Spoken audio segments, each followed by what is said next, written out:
Is that what the customers say? Since I have the room full of the ones in the back, is that what they tell you when they get back there? Ooh, I'm so glad I made it back.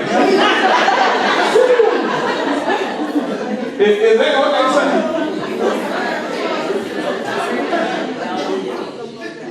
Or do they say, I'm still a POW? I'm still a prisoner of the war. Y'all got me. They were nasty up there, and now you're continuing back in. So they must have called you and told you that. Does it happen that way? Yes. Does it affect customer service? Yes. What is the culture? What do you mean when you say a customer service culture? What do I mean? Anybody? The whole experience in the home. The whole experience as a whole. Okay? Who else? The environment. The environment. Okay? The trend. The way you treat it. Behind, front desk, office, nursing, doctors, office management, everybody representing the patient. Okay? Everybody having the same beliefs? Okay?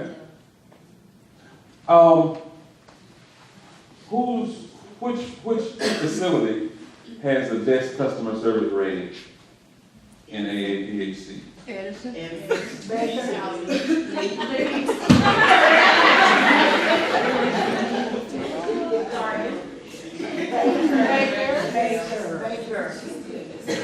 Well, what I just learned from that is that a lot of you know your area stinks.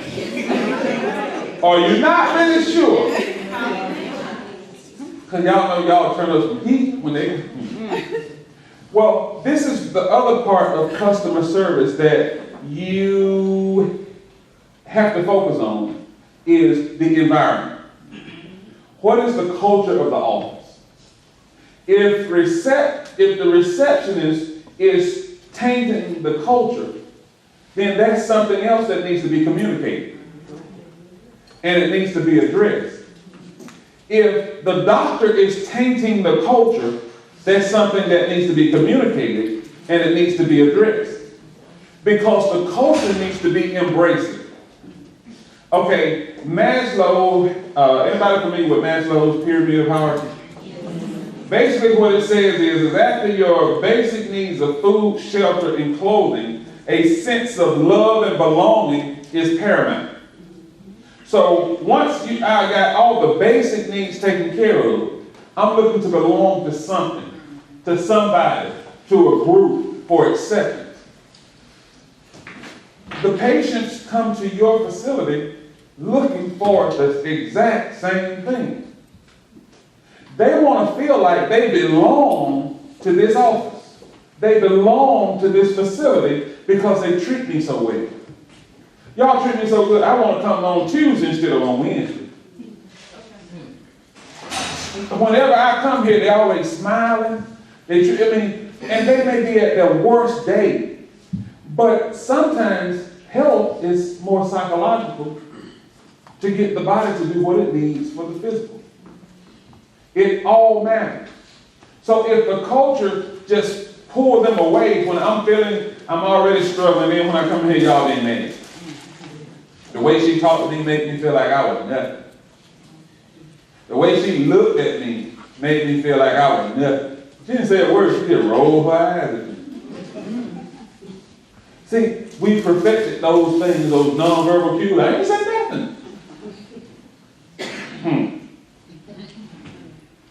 But those things affect the culture. If the environment that the patient enters takes away from what you're trying to accomplish, you won't accomplish it. So, how many times have you had to pull the team member over to the side and say, hey, you can't be doing this. She does say that. You can't talk to them like that. You know, they come in here for a reason. And if they could not come in here, I guarantee you they would. They would change it. But the other part is that they can. You got so quiet. Am I preaching? You preaching. I hope that I am, and I hope that it's resonating. Remember when we talked about what does the customer mean to you? What do you mean to you?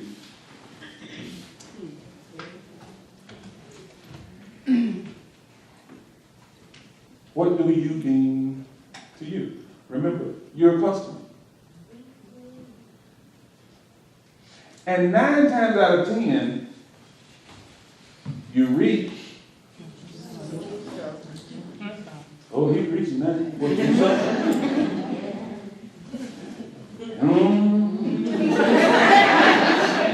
So if you're sowing it, stop.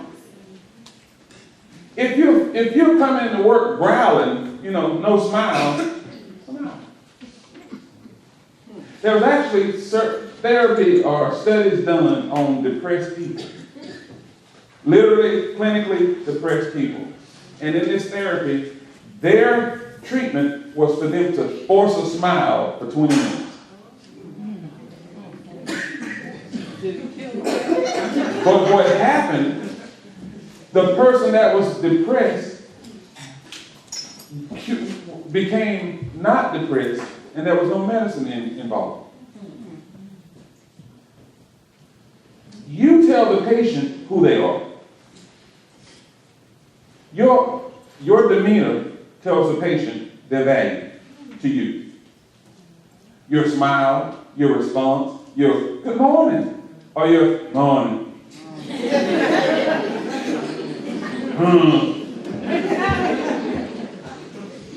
Baby, Dr. John. All of those things, I may be old, but I ain't stupid. I know you just dissed me pretty strong. And if I were young, all of those things give the patient a total picture of who they are, what their value is, how you feel about me. You get either accredits them or it discredits them and what they're patient. My flaw is I'm sick.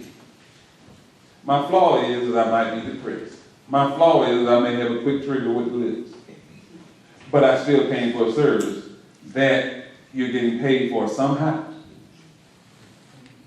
So when I say what does the patient or the customer mean to you, whenever you see a person walk into the doctor's office, see yourself walking. And how do you want to be treated? How do you want to be served? What is it like when you go to the restaurant and the service is so impeccable that you just say, you know what, I was going to not leave a tip. But I'm going to give you $5. Or when you want to say, you know what, I'm just going to write on that next time, be nice. But now that person is you. So you have to take this mirror approach to customer service. And if you don't take that mirror approach, what you will find out is that you'll become the person that you didn't want to be. Because the customer is going to get under your nerves. The staff is going to get under your nerves. But what you also have to do is to make sure that you play team. Her and her team member are playing team in their office. Girl, I can't stand it. They throw up, I throw up. I got this. Make a plan. Make your team rules that make you a step above average. Take it to the top with customer service. Because you take it to the top with customer service, customer satisfaction is going to go through the roof. Now John's going to tell Jane where he goes to get his treatment. Because when I get that, they treat you like somebody. And that's what AAPHC means when it says providing the best customer service, patient care to everybody. Who drives that train? All of these conductors in here.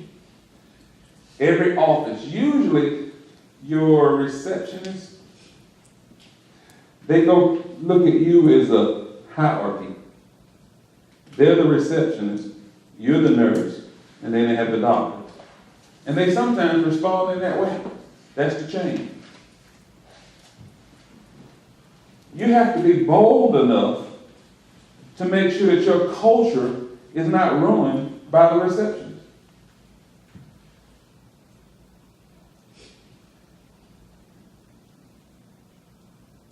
Let me say that again. You have to be bold enough to make sure that your customer service culture is not ruined by the receptionist.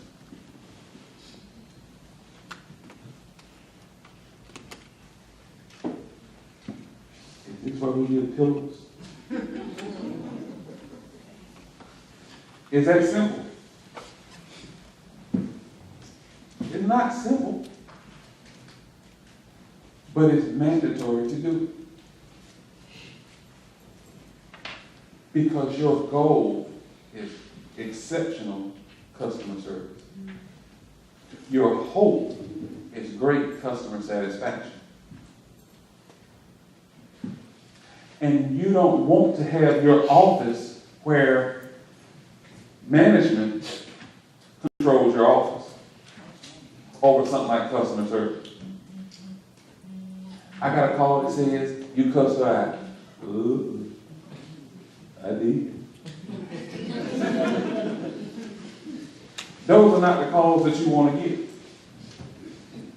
But you want to embrace even each other enough to say, you know what, let's do this, high five. Let's be the wind beneath the wings of the customers that come in here. Let's be the ones that make them feel valued when they're struggling with themselves because of what they're dealing with. Who's going to do that? Who in this room will make the commitment to do that? To give the service that they know that they can give. The best service that they know they can give to the customer. Anybody here can commit to that? Anybody in here can commit to making sure that you address challenges to your customer service culture? See, the thing is not, usually training tells you what you're supposed to do, right? You know what you're supposed to do. But usually what I find out in training, everything from an inmate all the way up to executive, is not knowing what to do, it's doing it. And pushing yourself to make sure that you hold a standard in your culture, in your office, in your facility, in yourself, to be the example of what it should look like.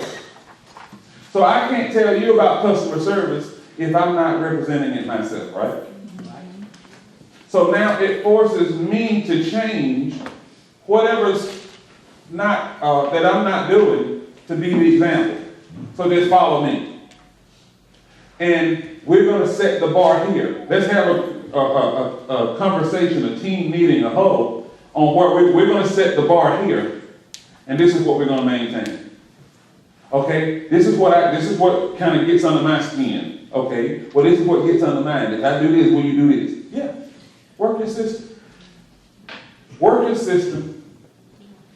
Maximize your culture. Maximize yourself. Don't be the person that gets sidetracked by a customer with a flip mouth. Because you're bigger than that. It's what you call false identity, mistaken identity. They're talking to you, but they don't know who they're talking to. So don't validate what they say by responding to it.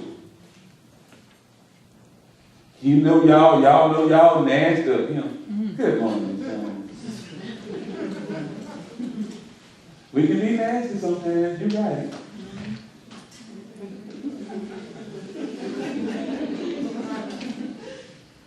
But your goal is for them to call your management and say, you know what? You got somebody out in that tent. She over in that Ellison office. She's the only reason I go. That doctor just nasty as he want to be, but every time I go down there, she always makes me feel like she has to see me. Guess what? Somebody is pulling the team. Somebody is carrying the weight on their shoulder. Isn't you? Will you do it? Questions? Questions? Questions? Questions? It's your turn.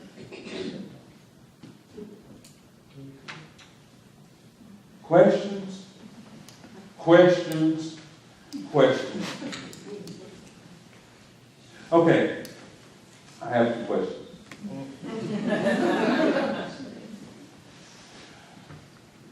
What are you going to take away from this presentation, right? Me. No, to your left and then you. Going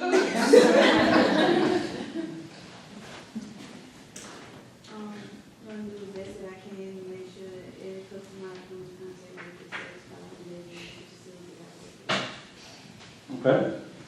Okay, now you.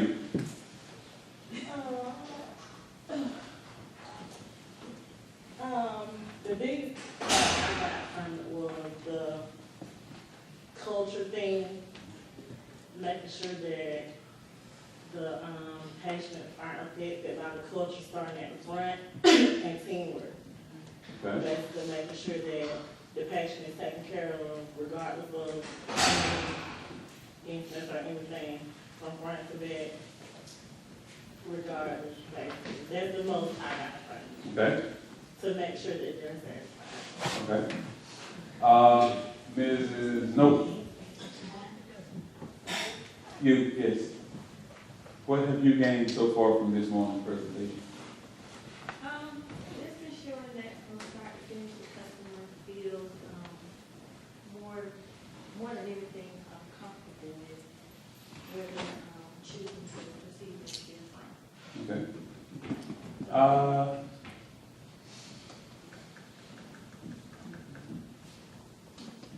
Back wall, lavender. Yes. You are against. My goal is to, from this session, is to make sure that the patients are me. I'm going to Okay. pretend that all the customers are me, and Okay. that's the way I'm going to treat them. Okay? Front row.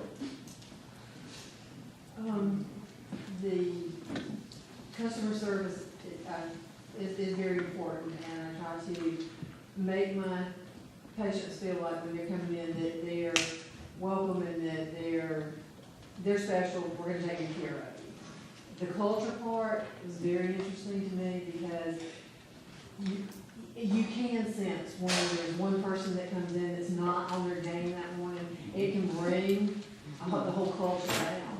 And it doesn't matter if it's front office or a nurse or the provider. And that's something that I feel like all of us probably need to work on. And to be the one that leaves our problems at the back door when we come in, we have a smile on our face. And so that we can take good care of our patients so that when they leave, they're like, yeah, I feel like I'm going home after I've been at home. Okay? One thing I want to say on that note, hold it, just one second. Remember, the other team member that brings down the culture is your customer. Don't overlook your customer. Bring them back up. So don't ostracize them. Find out what's wrong with them. This is now your patient. Inform them and bring them back up on their head game. Help them leave it at the door. Help them kind of now engulf themselves back into the culture, into the team concepts, to do what's required for the customers who's coming to get their health care need taken care of.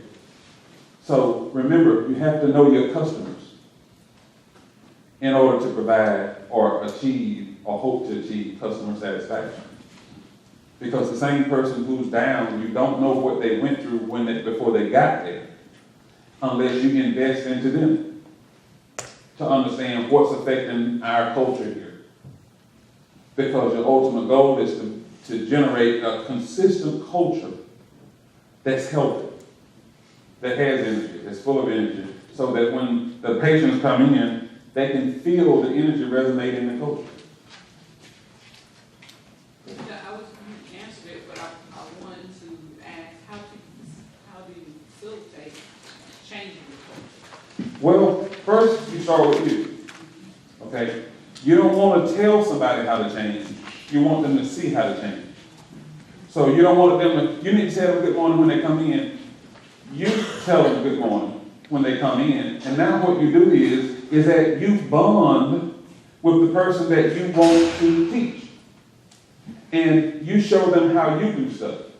Or if they hit a snag, now you show them how you maneuver around the snag. And share with them in an occasion where you didn't maneuver with. And how you learn and gain your experience. But you want them to see it done. And if they don't correspond, you got to manage it. But you want to first bond the team, build the team, and consult manage. Anybody else? Come on, nurses. Come on, nurses. I'll be gone until the next competency. Any other questions? Go ahead. I think what I'm gonna take away from this is that to remember that we're not just doing a job and having that mindset every single day that you can be the change and doing what you're passionate for. And a lot with me, that is with helping others. And yeah, And that's what? that's what my Outstanding. You are the change agent. Not her, not him, not them, but you are. So, one of my, as I close, my information is on the board, my website, my Facebook. One thing that I ask from every class, and before we leave, who has their phone? Everybody got their phone? So while I'm talking, go to Facebook, please. Go to Gladiator Instructional on Facebook. And like my page.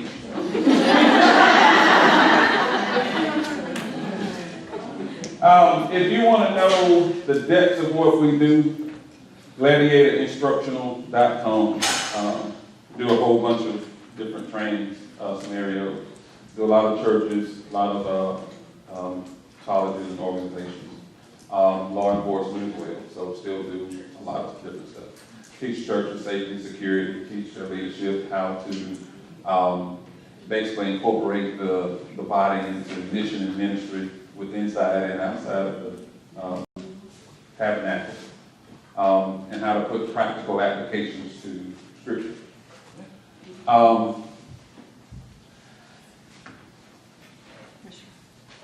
If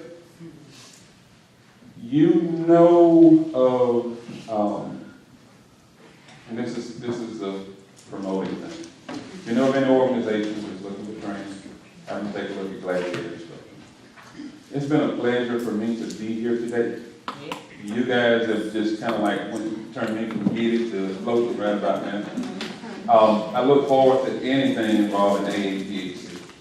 And then I always have an awesome time. And I hope my goal through Gladiator is to enlighten, challenge, and inspire.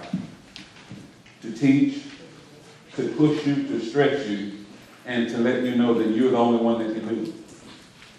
And you already have it in you to do it. So I focus on who you are and what you possess to accomplish what you desire to accomplish. I look forward to our next meeting, our next training session, and I do look forward because I've got to do some safety and security sessions coming up where I'll be doing some assessments at each facility. So seeing each one of you in your work environment. So when I come around, but perfect your culture. And I leave you with this: perfect it, perfect it, perfect it. Get outside of yourself. If you're cantankerous, don't be cantankerous at work. Get outside of yourself, join your team, and take your facility to the next level. And I hope that at some point that there is an award system put in place, if there's not one already, for the ones who've got the best customer satisfaction rate. You know, where the people are calling in saying, these people over here are truly a godsend. And that's based on you. It's based on you bringing your A game to the table. So if there are no more questions, again, my name is Larry Millage with Gladiator Instructional Service, and it is a plum-pleasing pleasure. Thank you.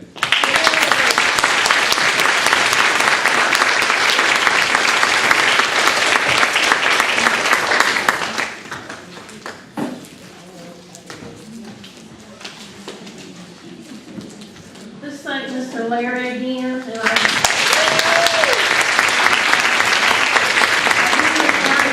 Mr. Larry because I feel like he's a part of us, okay?